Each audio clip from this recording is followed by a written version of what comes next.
Welcome to the Impact Effect Podcast. And as you know, we only bring absolutely amazing guests on. And our guest today, I'm just super fired up because her heart is absolutely massive. She Mhm. leads with her heart. She's extremely compassionate and she loves creating and building relationships. But more importantly, the work that she's doing in this world is true impact. Please help me welcome founder of Elev8 Villages, Melissa Kaye.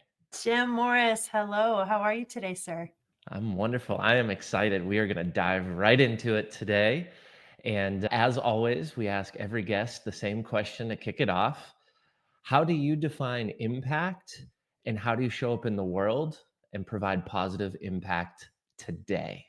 So I'm going to touch the second half of that question first. How do you provide positive impact? I like that you word it that way because, we all create impact in the world every day, and it's either positive or negative. I used to have a speech when I get on stage that was about, if you're not being the solution, you're being the problem. So how I show up every day, or how, let me go back to the first part of the question. What is impact to me, or how do you define impact? Impact is like literally the ripple that you put in the world. Like, you may not intend to do anything bad. One of my mentors once said, everybody is someone's enemy. Like, at some point in your life, without ever trying, you're still going to hurt somebody, you're still going to damage somebody. So, impact is simply what happens by being human. Intentionality is making sure that more of that impact is positive than negative, and trying to make sure when you realize, oh, wow, I didn't mean to do that, but that might have created some negative impact. How can I repair that? How can I, especially within relationships, what can I bring to the table to undo that bit of negativity or hurt or, anger that I might have caused? So being super aware of it. And honestly, Jim, it hasn't been until, definitely not the first 30 years of my life did I have enough self-awareness to make those decisions like in an hour by hour, minute by minute basis. Having impact or having positive impact is definitely something I'm still working on and still like growing into. It's something that I feel like is ever evolving, right? Like Absolutely. there's so much opportunity to create positive impact. There's opportunity to create negative impact, but how do we analyze it? How do we leverage it? And how do we use it in real time to make the best possible decision that we think in real time in order to try to have that positive impact? I love the fact that you talked about the negative impact too, right? And the intentionality around creating the positive impact. How are you being intentional now as you learned over the years, how to have that positive impact and influence? So personally, like just in my own sort of ecosphere, Yeah, what goes on in Melissa Kay's head around impact? scary place. But when it comes to impact, I find myself slowing myself down a lot. So, especially in situations where you're with multiple people, I have like a big personality and I'm type A and I want to go and do. And what I found is more damage is done when I go quicker than when I go more slowly. So, becoming who I hope to be one day, I'm literally walking into rooms and setting my intention before I go to the room. And then as I'm in the room, taking more time to listen, like not listen so I can have a response, but listen so I can understand and know that person better. Because I can't impact someone positively if I don't even know who they are a little bit. So, yeah, setting those intentions and taking a breath before I talk. I can talk, I can be the talker. Like, I know I am to be that person, and it's so much more fun now. Like, I have this little voice in my head that goes, "Why are you talking?" And so I'll take a second and I'll take a breath. The funny thing, Jim, that happens now is sometimes there's somebody and I know what I would respond, and I go, "Oh, wait, no, that's not highest, like, level for anyone here." But I don't always know what else to say, and so in that moment, it makes me like, and the other person usually goes on and they say something I never could have seen them going towards. So learning to just is a huge lesson in, I think, being able to have a stronger impact in the world, which seems really intuitive, unintuitive, opposite of intuitive. But it's just what I'm learning. And yeah, that's where I'm It's at right now.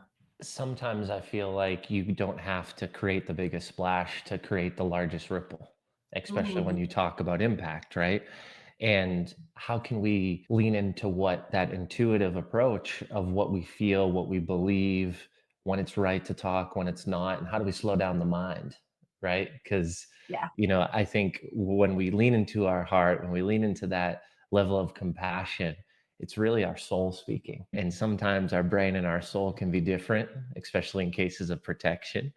And I just think that it's extremely important to understand where it's coming from, how to use it, and how to create that positive impact. And Mm, it's funny because I'm very much like you.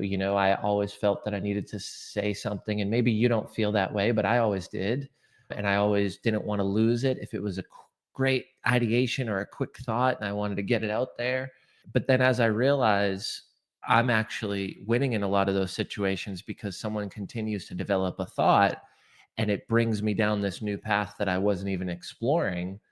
And maybe my insight or my me partaking in that conversation, maybe that hinders where it was going to go, or mm. maybe it pushes it to a different realm or a different version of the conversation. So although I think those things are important, I think there's definitely times where we can slow down a little. When did you realize how important that was, or how's it been going exploring that in your life? It's definitely an exploration. Like That type A is just I've been in sales so much of my life. I mean, like person to person, selling a product, a thing, a experience, whatever. And in sales, it's more intentional because you are trying to stay in control of the conversation and guide it to a certain spot, finding out, is this a good fit for the person in front of me, my customer? And if it's not, great. And if it is, how do then I guide them to adapt or adopt whatever it is I'm selling? So in that part of my life, being the driver in a conversation was so important. And so I developed that as a part of, who I was in the world, how I created income, how I took care of myself. So I think it was not until the last decade, a little bit more, that I started looking at things a little differently and saying, just because when I'm in selling, I need to stay in control of the conversation, I don't need to always stay in control of the conversation. And what would happen if I don't? And then I heard, I don't know where I picked this up, but like everyone has their own map. And like right now, I'm out in Texas. Jim, I know you're in Tennessee.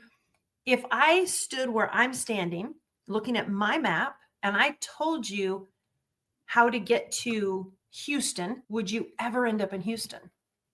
Not I from. don't think so. And so it was so visual for me that I'm like, wow, if I talk like, oh, I hear somebody talking and I think I have a great solution or I have a great resource or I have a great, oh, I did that once or I have this experience. But if I'm not on their map, talking from my map might do absolutely zero good. So if you listen just a little bit longer to try to imagine where on their map are they? Oh, he's in Tennessee. Now, have I ever been in Tennessee? Have I been in Nashville?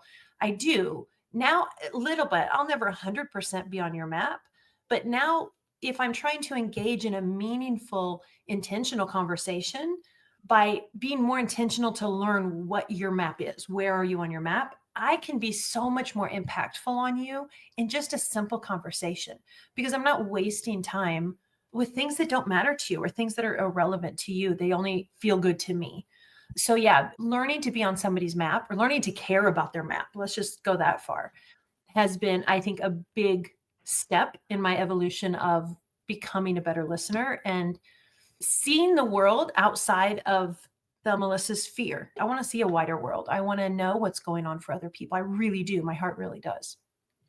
Do you think that the relationship you have with yourself plays a part into maybe listening more, not always trying to have a solution or maybe a good response or the first to speak up or take action?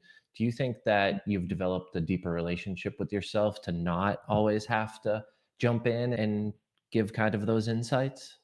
It's still a struggle, but yes, I definitely have gotten to the point of I don't feel now like I have something to prove. So that helps a lot. The times where I do want to just jump in and be the conversation is when if there's a group of people and they're not engaging, or nobody's getting it, or there's just these individual random weather conversations that don't matter, that's when I'm going to like jump in and try to redirect and try to get people's engagement. And while in my mind, I can make that a really good thing, I still think I can get better at that, at knowing when that needs to happen, but when you might just wait another minute. Maybe something really delicious is about to happen. And so trying to get out of my own way of being able to be that person in the room. I don't have to be that. I don't have anything to prove. It's something that I struggled with. That's why I was curious with maybe that was a path that you navigate. It sounds like you've It's hard. definitely built that over the years and you can sit in it a lot more confident than I probably can. In my transition, looking at that, right? Because in my mind, I felt always like, well, if I don't say anything, then what value did I bring? In some cases, the value is actually listening. The Mhm. value isn't what you bring to the table vocally or engaging or insights or information or data or research, right? Sometimes that value is just being there to listen. And that insight can come with more information the next day or the next hour or after the meeting. And then I can kind of, build upon that and decide if it's my place to speak up or to send a follow up or an email. But I think for me, it was really that sense of, I want to make impact so bad. I want to be part of the conversation. But as I get more in tune with who I am and my level of impact in most situations, I start to realize that, hey, maybe I don't need to say anything. Maybe this person just wants everybody to listen. Maybe this is my role to just listen. Mhm. Um, I think also, Jim, if I can jump in, as leaders, it's such a hard balance because we do want your wisdom. Like I was just thinking back when you were talking about that of my first impact event that I ever went to when I first met you. I think that was June of 2023. I was going to say late. Yeah. Yeah. It was Wow. like a couple years ago. Yeah. Yep, June of 23. And I remember when I walked in, and I'm lifelong networker. I had my own networks. I know how it works. And I was working the room. I was doing my thing, talking, listening, trying to give value. I was doing all that. And then you walked up, and it wasn't that you didn't talk, it's that you said things and asked questions that were intentional and authentic. Like when you asked what I needed, it wasn't like, okay, what can I do to get your business card or what? Like in networking, it can be such a hustle, but you didn't. And then I answered. And instead of having okay, now let's, we didn't have a great repertoire back and forth. You just waited. And I was like, oh, what else do I need? And so talking is important and listening is important. Like, I think you could err on either side. Like, oh, I'm just going to go be a listener today and then not really have an impact and not really have a value, but knowing like when that person needs to really hear their own thoughts. And sometimes people can fix their own problems if they hear them loud enough. I think that's maybe what both of us struggle with because we do need to have a voice. We do need to be out there and we do need to talk. And especially when you're a leader, it's on you to lead the room and to bring people together. And you have to have that perfect boundary where you go, oh, now it's listen time. Now it's sit back time. I imagine for you, do you notice a big difference when you're in a room as a leader, like your event, or you're going maybe to a friend's event as an authority, opposed to if you go into somewhere incognito or nobody knows who you are or something? Do you find a difference there? I think in my experiences, depending on my role in the event, whether I'm hosting it, whether I'm an attendee, whether I'm supporting, there's definitely a different role to play in all of those. Whether it's going and I support this person, I support their product line, I've used their services, and we engage in a conversation prior to navigate the room and make sure enough people know about my experience, right? Like that is a different approach, maybe a little bit of sales, maybe a little bit of helping a friend out, maybe just I want to share it because it helped me so much. So I think in those situations, definitely, more vocal, shaking hands. But ultimately, I think where I strive in building a relationship, whether it's in a sales conversation or a friendship or just an opportunity to pour into someone and give value and share my experiences, is really in the subtle cues that happen in between the conversation. and the micro expressions and the body language. I think you are really good at this as well. And maybe because you've coached so many people and you've helped so many people in their journeys, but oftentimes just realizing when to pause, when to listen, the little sigh under someone's breath, the fidget of the hand, the touch of the back of the neck, right? All these little things are telling me maybe they're uneasy, maybe there's some anxiety, maybe there's something deeper to what they're saying. And I think in a lot of cases, when you get the surface level response or someone doesn't want to go deep with you, you tend to see all those micro expressions. And that's kind of when I press a little bit deeper, but a very open-ended question. Maybe I lean in with a personal story to lighten the mood. But I think that it's such a diverse situation because some of those things can be dead on. Some of those things can stack and pile, and I could be incorrect because it's just I had an itch in the back of my neck, right? Rather than like, I asked you a question about, are you living your dream? And you slightly touch the back of your neck. Well, if it was a scratch or an itch, it was an itch. If not, most likely that's going to give you some high anxiety or some stress. Maybe it's a question you're struggling with. Maybe it's a question you've never actually answered before. Maybe it's Waiting. avoiding. Yeah. So I think I'm learning to hone in a lot of skills around body language, around micro expressions, around certain things people are doing, tonality, eye contact, all those things I think play into if I'm going to respond, if I'm going to dive deeper, if I'm going to ask an open-ended question, or if I'm going to ask a question to steer someone to a specific idea, right? I think your questions are extremely powerful. So if you want to steer someone down a path that opens up a conversation around a topic, maybe I'm talking a little bit more. But for the most part, to your point, as long as I can give good energy, a smile, receive it, actually listen, maybe loop it back to them so they feel that I'm listening. I think if they're talking more than me, ultimately, it's probably a good thing. Beautifully said. Beautifully said. With your work, and can you tell us just a little bit about what you got cooking in the kitchen right now and how you're creating an impact? I think what you're doing is just so fascinating, and I'd love to just dive into that project of yours. Sure, sure. Well, the project is called Elev8 Villages. We're a nonprofit. And what we're going to be doing is building villages for youth who've aged out of foster care. So the impact of, since we're talking impact, the impact of a child being pulled away from their home, it could be good or bad. And typically it's somehow related to poverty, and then put into other homes or state homes for children. And then imagine that year after year, and changing home and changing schools and changing counselors and change. As a child, you never get that stability. You never get that one person that, while you might have tenuous relationships, you still have that one person in your life. So take that to its ultimate conclusion at 18 years old. It's when youth age out of the system.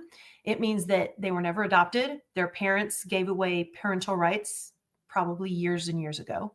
And all of a sudden they're 18 and they're on their own. And so, a lot of people might think, oh, at 18, I could have done it. We can do it because we have a background of care and a background of belonging and a background of stability. But when you've never had any of that, you never belonged, and let's just take out of it the trauma that most of them have gone through. Not all foster homes are great homes. So you have this population, 20 to 26,000 a year, Jim. So across the US, every single day today, 64 kids turned 18 years old and are probably now homeless. On their birthdays in most states, they're they're picked up and they're dropped somewhere. So like I said, 20 to 26,000 a year. And the statistics are horrible. I won't go into those, but less than 20% really do anything. So now we're talking 80% of that number are out couch surfing, maybe living in a homeless shelter, maybe living on the street, trying to figure out, they might be trying to get government vouchers. There are resources out there for them. But when you're living in survival, knowing how to get to those resources, one young youth that I know, he turned 18 a month before he graduated high school, ended up going to a homeless shelter. So his address changed. So the school system said, well, you're no longer in our county, or however the school system works. You're out of our district. So he didn't get to graduate. So he doesn't drive because foster parents usually aren't going to teach a kid to drive or take them to a job. So I've never had a job. I don't know how to drive. I don't have someone to call, like a fallback. I'm living on the streets, or I'm couch surfing, but how long are you going to run out of couches to surf on? And so these kids typically go back into the system, whether it's shelters or incarceration. Most of the girls are pregnant before they're 20. Like, they're horrible statistics, and the kids did nothing wrong. Like, literally, they just never had a chance. They never had opportunity. And so these kids now are hidden. So their impact, like, how are they supposed to impact the world? No, the only impact they've had put on them is negative. And we have this tiny window where they're hopeful and they'll work hard. And they're like, when I get out of the system, I'm going to make something of my life. But they don't have a realistic picture of the world. So they don't know, like, just those little things that you take for granted. They don't know how to think about money. They don't know how to balance a checkbook. I don't even know if kids now balance checkbooks, but they don't know how to, like, keep their bank account. So these youth have so much potential. Think of it, Jim, they're so resilient and resourceful. They have survived 10 to 15 to 18 years in foster care. They've survived 20 to 25 different placements in different families, probably at least a third of them they were abused in. And they still are hopeful about life. So what would happen when we create a community for them where, first off, they're safe? They can come, they can live, they can eat, you're safe. We can help them finish their education or pursue higher education if that's what they want. We're going to help them with job skills. We're going to help them with communication abilities. We're going to help them with relationships. Like, how would they know how to have a relationship? The Like, only just relationship they had has been broken consecutively and broken. consistently Yeah, over and over and over. over and over. Well, what skill So sets are they learning in that process? The wrong ones. So you so have to unlearn. You have to unlearn. yep. So they're going to have this beautiful, safe community to be in. We're inviting other people to live in the community who want to have a big impact in this world. And they don't have to be official mentors, like, they're neighbors. These youth need to not just live by other people who've had the same experience. They need to live by people who go, oh yeah, I'm a graduate student. Here's how I got to where I got. Oh yeah, I'm a retiree. Let me tell you about my life. And a true village, we're helping each other.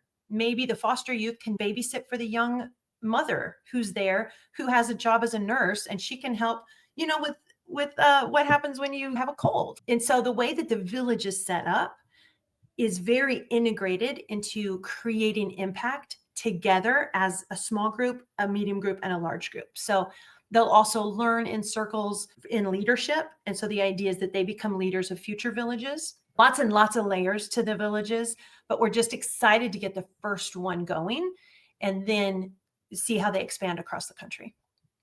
It's something that is just so invigorating from an energy standpoint because, these are children that are literally just the calendar flips and it's like they don't exist anymore. And for you to take a step out of what you were doing or what you were focusing on to build this community and the thought out depth behind it and the integration and to really put them on a path that makes sense for the best opportunity possible and to really guide them to do that, it's profound. It's true impact. Why are you doing this? Why did you decide to take on this role, this task? Where did this come from? So the sort of external life way this came about is I had been mentoring at-risk youth. And through that, I ended up finding out about a girl who was going to the system was putting her into a homeless shelter because there were no foster homes and no group homes. I didn't know her. I just happened to be in the room at the right time on the right day. And I was like, what do you mean a 15-year-old's getting put into a homeless shelter? So long story short, I ended up taking her home with me. She lived with me for a little over a year. She still calls me mom. I still consider her my daughter. Her mom got clean. It gave her mom the time she needed to get clean. Her mom and I have a great relationship. She's grown and has children of her own now. But during that period is when I learned about this problem with teenagers. And as they come into that 18th year and aging out. My daughter, Jeanette, didn't have those bad things because she still has people on her side. She knows she belongs. So she was a good outcome. But those other 26,000 don't. And so it was on my mind for the next decade after that. Like, how can I help? Like maybe I become a foster mom. Maybe I can make them a coaching program. Maybe I can, so a lot of different thoughts ran in my head. And I was actually working on putting together a coaching program for them. Through my coaching business, I was like, I'm just going to give it to them free. It's going to be great. And so I started digging in even more deeply into their stops, like what's really hanging them up, what's really the problem, what's going on.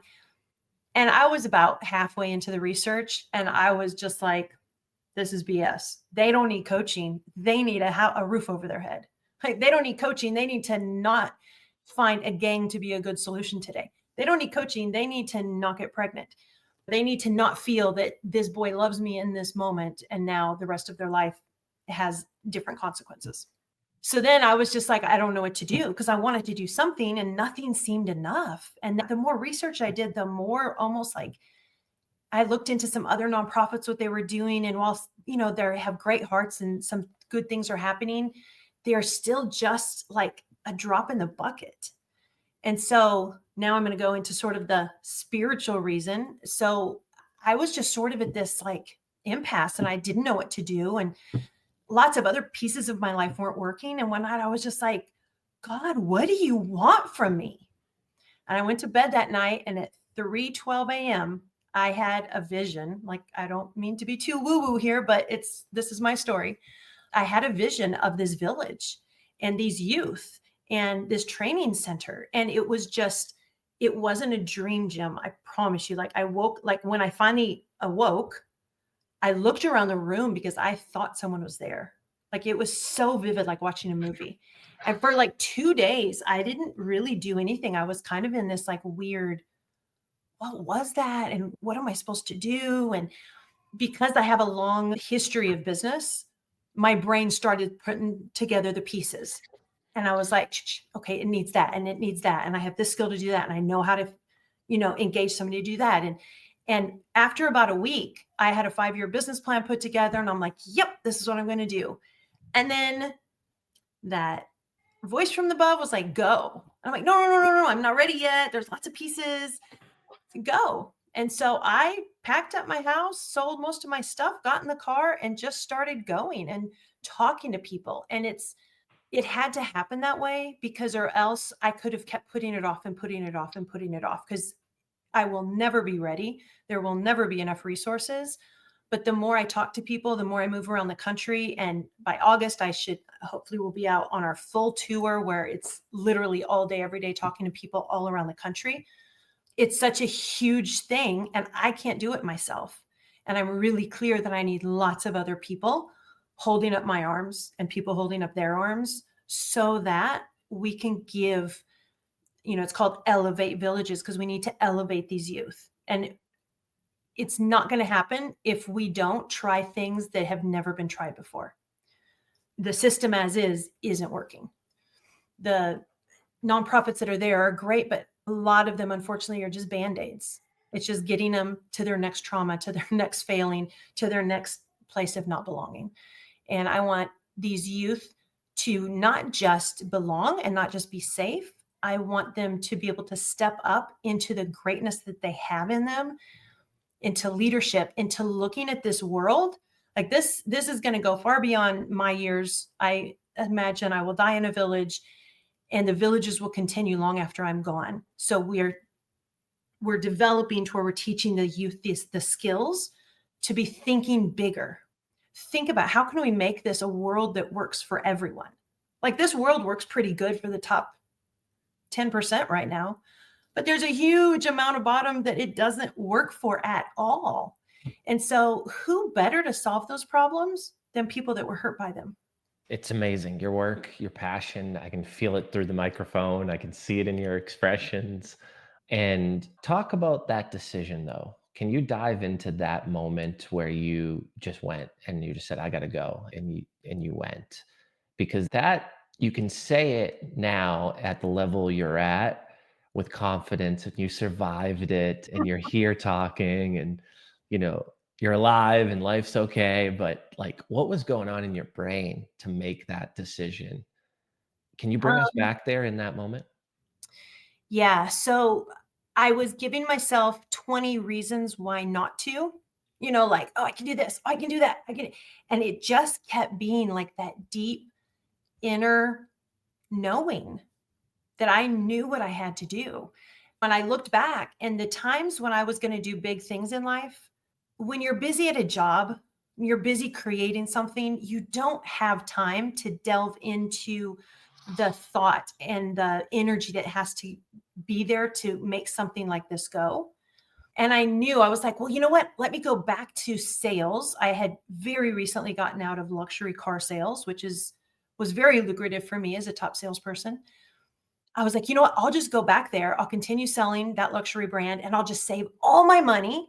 And like in 5 years, I can probably buy like the first land and maybe the first 10 houses. And I literally was trying to convince myself that was the way to do it. And the other half of me was just laughing at me. Like, you can't push that hard if you're not doing it. Like, okay, well, next year, next year, next year. Like, if you ask people when are they going to have enough money, it's a fun question. Most people don't know. It's one of Well, my favorite not yet. questions. A little more, a little more, a little more. And that's the thing. We get into our lives, we get into our day to day, and we might have great ideas of how we want to make the world better. But as long as we're in our normal day to day grind, you don't have the space and the energy to do it. And deep down in me, I knew it. And so while I fought it a little bit, I finally was like, I would be better off pursuing this and failing terribly and learning whatever I'm going to learn than to go the rest of my life and 10 years from now or 5 years from now, someone's, whatever happened to that village you were going to build for those kids? I didn't want that moment because I knew it was coming if I didn't take radical, crazy, just, not 2025 USA thinking. Like having a plan is really important. And it's not that I don't have a plan, but You build it as you go. yeah, I had to be 100% in. 90%, 50%, 30% wasn't going to make it. It's just, no plan B. There's a plan A and there's only a plan A. And when you are that committed to something, that's when magic happens. And that's when you can make things happen. This is a masterclass, folks. Like that answer right there. I mean, come on, let's go. Like, woo, you got full goosebumps for Jim Morris over here. Woo! I know that feeling. I know exactly what you're defining. I know exactly what you're talking about. I know the push. I know the fear. I know the anxiety around regret. Even when you were saying that, I envisioned my future self having the regret conversation. Like I could see it. I don't know who I was having it with, but it was just me standing there. And I'm like, no, I never did that. I never actually went and did the things that I talked to you about so passionately when we were having dinner 6 years ago. Like I can see myself and I never want to be there. Like I always want that to be a futuristic image in the far, you Yeah. know? I'm going to go a little further, Jim, because you're Jim and you just rip people right open. So I'm going to be really vulnerable. Like there were a handful of nights I slept in my car. But let me tell you, those weren't nights. I had a couple friends that were horrified. When you come here, you can stay at my, and I was just like, no, I'm good. Like, even though I was staying in my car and I didn't know how to put gas in my car at the next stop, it didn't matter because I knew I was right. And Jim, there have been miracles. There was one gas station, I think I had $7 left on my debit card. And so I went in and I was like, can I run this for 7? And a guy like this, I don't know, he looked like a homeless guy, I'm going to be honest, brings a 20 out of his pocket and gives it to the guy and goes, add that to it. He didn't know me. Like he didn't know my story. I wasn't acting poor. I was just like, oh, hey, whatever's left on this card. And I kept being provided for on the journey. Like it was, sometimes you can't hold on to safety and do big things. Ooh, that's it right there, everybody. You can't hold on to safety and do big things. Wow. Yeah. And you know what else it did? Those nights in my car, and I had a car, they helped me know what these youth go through. And I don't, like, as passionate as I was going into this journey, I don't think without those incredibly humbling moments of uncertainty, I ever would have had the understanding that I have now. Because it's not, they don't need pity. They don't need a handout. They need to be seen. They don't need a coaching program. They don't need a coaching program. Not yet. Yeah. Not yet. But that's why you're here. That's why you're in this world creating this positive impact. It's wow. I mean, putting yourself in a situation to have that level of just gratitude and empathy because those teens, I mean, heck, they might not even have the car, right? They may not even have the license. Right. Right. Um, Last summer, my air condition broke in my car, and it was 96 in Nashville. It was a heat wave, and I had to drive about an hour and a half on the highway. So, windows down, whatnot. I said, oh, no big deal. And I get to where I'm going, and I'm soaked, right? The back of my shirt is soaked. The front of my shirt soaked. It looked like I jumped in a pool and then jumped out and then threw a t-shirt on, right? And we went to get it fixed and the part wasn't in. And then it was some crazy, crazy amount of money and cash flow. I just didn't have it. And so I had to wait some time, and I still needed to get in the car, and I still needed to drive, and I still needed to do things. And the level of gratitude that I had for people without air condition, just even in their car, let alone their home at night, right? Like I'm only driving an hour and 20 minutes. And then I get to my destination, and I don't even know I was meeting with someone that was like a friend, and we were getting food. So it was like this amazing time. And I just had that poor experience for only an hour and 20 minutes. And I started to think through, and I'm like, imagine the people who go to sleep at night without air condition when it's 98 degrees. And, it's not just this hour and 20 stint of time. It's 8 hours. It's every night. It's 56 hours a week. They're in their home sleeping and I started to think it through, and I'm like, man, if you ever want gratitude, like just don't turn your air conditioner on for 2 days in the summer. But that's such a small little piece of what you're describing, what you're talking about, where someone has to go to a homeless camp, someone has to barter or figure out how to get food. Someone might be in a tough situation with mentally ill folks around, because we know that, I mean, here in Nashville, I went to go feed the homeless, and they're telling me about don't go down over to the right because that's where the people who are cuckoo, they would say, right? Like, and they're telling me that, right? So they're in these situations and scenarios more often than ever, and more consistent day after day, night after night. There was another gentleman who had, an ankle bracelet on.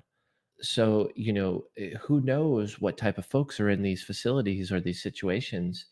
And I just think it through, and I'm like, wow, these kids at 18, I'm talking mostly to adults when I was giving out the food and building those relationships. And you just think back, these 18-year-olds, they don't understand relationships. They don't understand barter. They don't know how to manage money. They're just going off of what's being told to them in the last 20 minutes, the last couple of days, the last couple of weeks. Right.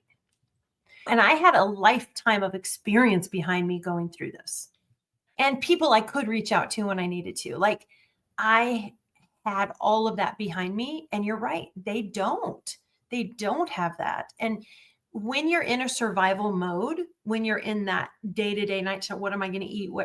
What you realize is there's so much of your mind taken up with just surviving. You don't have the energy to figure out the systems. You don't have the energy to figure out, a job interview or 15 job interviews. Like, you're literally just trying to get to the next piece of bread, or to get to the next one more night that I'm sleeping, that I'm not in the park getting raped, or that I'm not, getting pulled into the gang. Like, survival takes so much more energy than people who've never had to be there understand. So the empathy that comes with understanding that, and understanding what needs to happen first. How do you get someone out of survival mode to start understanding they're okay, then to start building trust, then to start building skills, and then making sure the opportunities are there. I'm not perfect. I still fail. So if you're an aged out foster youth and you're doing everything and you're like 100%, and then one failure, And they don't have a fallback. Think about those are listening to this podcast episode. Think about the struggles that you face around negativity, right? We know the facts. It's 2025. On average, you have around 80,000 thoughts. 48,000 of those are typically negative. And that's on an average person. Now, someone who's gone through the system, someone who hasn't been in a place where they feel that they belong, someone who's been lonely since the day of inception, someone who has gone through all these trials and tribulations, been lied to, stealed, passed around, told they were loved probably at some point, but never truly was, right? Now you put that person in a situation where they get out of the system, they're excited, they have hope, like you were saying. 2 weeks go by, they can't land a job. Someone does beat them up and rob them in the street. They wake up and all their clothes are soaked because it rained out and they didn't know it was going to rain. And then they go in for a job interview and get laughed at, or they smell, or their clothes are wet, or they're muddy. Then where's your mindset? Where's your negative thoughts? Out of those 80,000, how many do you think are negative? And then that compound effect, which that compound creates that trauma. So now you're adding layers of trauma on top of immediate compound negativity. Now your 80 thoughts are all negative. Well, how do you pull yourself out of it? Who's the fallback? Who's the person to call? The system just said they didn't want you, just like everybody else in your life. So as you say it, and as I hear it and I process it, we talked a lot about listening and looping. And I think back at times of survival that I had and situations and scenarios that I had. And you're right. All you're thinking about is, how do I solve this one problem? And all your energy goes to it and it drains it. And typically you smash your head up against the wall over and over because you don't have that fluid flow, that opportunity and calmness and serenity for reflection. You don't have that person to go to, and they have that nugget of information that you've been earning and yearning, dying to hear and get. You don't have any of that. It's sad. It's really, really sad to me. And I can only relate to a very minimal extent. It crushes me. I'm going to get emotional thinking about it because I don't know how you win. I don't know how you survive those situations without something like Elev8 Villages. Mm-hmm. With all your work around this and your leap of faith in this project and going all in, and what's the outcome you're seeking? What are you looking to do with all of this? Can you define that, looking to do? Like, what are you looking to do? And that you said generational was important to you. Like, is this something that grows nationally in every single state? I guess a better question to ask is, what's the growth plan or the vision for this amongst the next couple hundred of years? Yeah, thank you. Thank you for clarifying that. So after the first village, the one thing lots of things I didn't talk about, but the one piece that's really important is employability of the youth. And so we'll have industries attached to the village so that the youth will have livable wage jobs. And then the profit from those companies will go back into Elev8 Villages. So in the business plan, we have about a 3-year point until profitability. So for 3 years, we need funding for the first 3 years, and then the village can self-sustain for decades. So once that first village is figured out and everything's working well, we open the second and the third. The goal is that there would be villages 100, 150 to take care of the need so that youth who've aged out of foster care will no longer go homeless. Like, they'll go from foster care into a village if there's not another place for them to go, and not just go into a village. Like, they'll be looking forward to it. They're going to be like, oh yeah, like it's a known thing that this is where you go to learn the skills you need. Youth from Elev8 Villages are changing the world. Youth from Elev8 Villages are scientists and doctors and economists. Like, they're figuring out what no one else could figure out, because that's how much potential Jim, the human potential loss. So in 1 year of age out, I said 20 to 26,000 age out every year. That year will cost U.S. taxpayers and the U.S. government over their lifetime is going to cost them $8 trillion of government assistance, because they've never been trained to be on their own. 1 year. Wow. Imagine, and that's just like paying for pregnancies, paying for incarceration, things like that. Imagine the loss we have of their minds, of their hearts, of these individuals who've survived everything and are hopeful to go have a good life. If we can flip that, if we can catch them before they go to gangs, before they're incarcerated, before they're pregnant, if we can catch them and give them the skills, can you feel the energy that's going to be behind that for them to go and solve social issues? Make this world what it can be instead of just limping along, trying to put out fires along the way. We're not into putting out fires. We're into building something sustainable and something with great impact. And now think outside the population of the aged out foster youth. What about the seniors who now have been told, oh, at 65 or whatever, you retire, and they're sitting there for 10, 20, 30 years in their retirement homes doing nothing? Maybe for a year, maybe 5 years, it's fun. But after that, you just don't belong and you don't matter and you have no purpose. What if those elderly are in our village and now they have purpose training? So now that population begins to have purpose.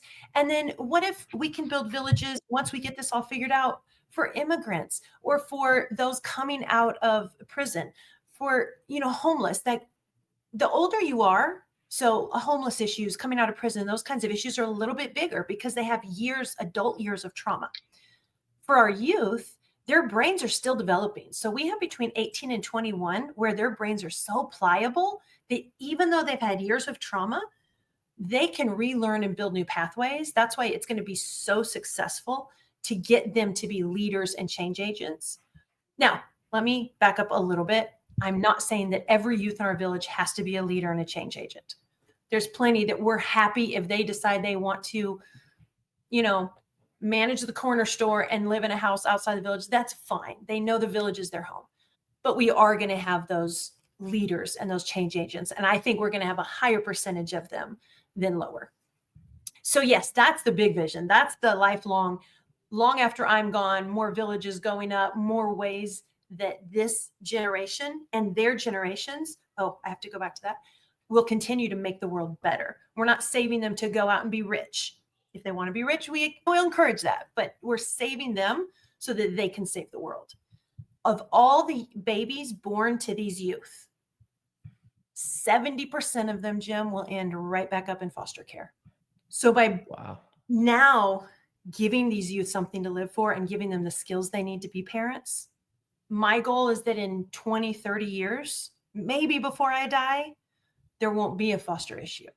And if there's right now, I think there's, don't trust my math here, the number of kids that are in foster care is massive.